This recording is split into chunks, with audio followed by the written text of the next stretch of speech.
Önde de görüşürüz. Bayram mübarek olsun. Bayram mübarek olsun. Hayırlı bayramlar. TRT'nin çekimi yok.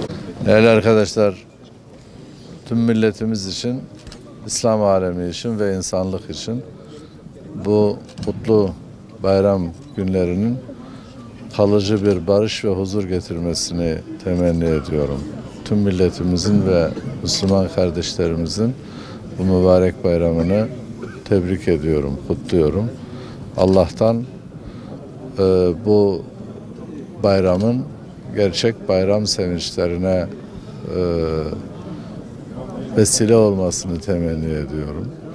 Maalesef son yıllarda uzunca bir zamandır her bayram biz ayrı bir hüzünle, ayrı bir kederle giriyoruz. Bu bayramda da yine maalesef Orta Doğu'da vuku bulan ve maalesef Müslüman bildiğimiz insanların şiddet, terör, zulüm ve baskısıyla başka Müslümanların ve bölgedeki insanların onlar eliyle zarar gördüğü günlerden geçiyoruz.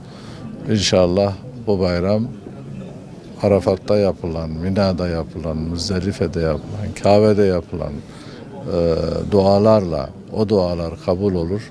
Bütün Müslümanların duaları kabul olur, hepimizin ve kalıcı bir barışa, huzura, selamete bütün İslam alemi, bütün Orta Doğu ve bütün insanlık ulaşır.